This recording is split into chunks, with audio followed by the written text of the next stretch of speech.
Good morning, PPCers. Today I'm going to be telling you how you can succeed in the display network. And I really believe that every PPC campaign can find something that works for them on the display network. I think the first step is going to be remarketing.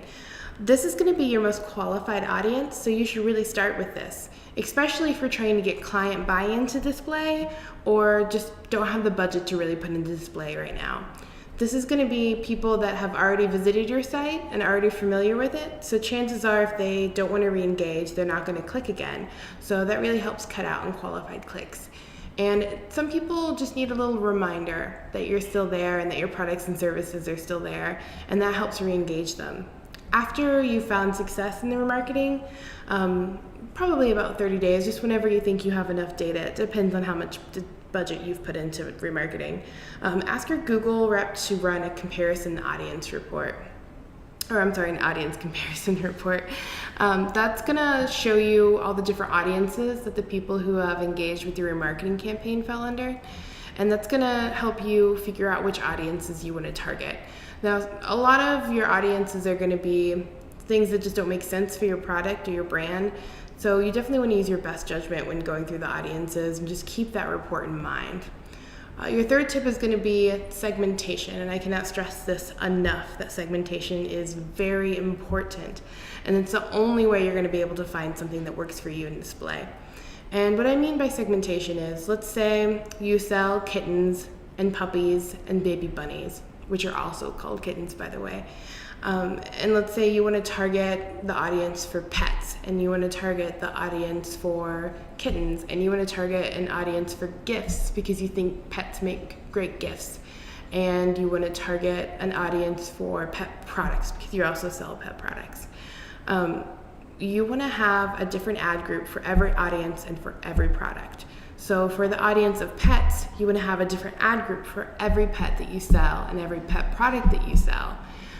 So this way your ad copy can be relevant and your landing pages can be relevant. You can make a landing page for every audience and every product.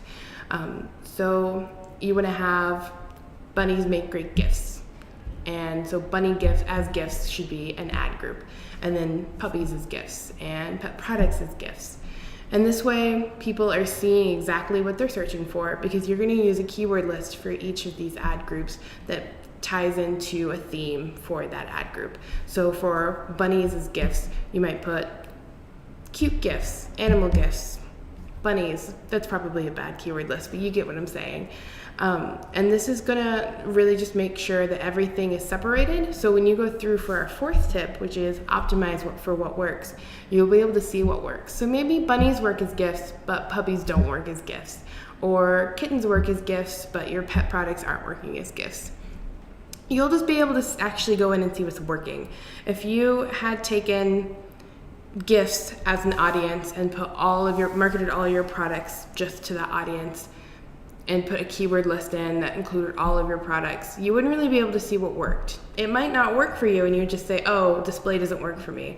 But it's really going to be through advanced segmentation that you're going to be able to find what works for you and optimize for that niche place in the market that works for you.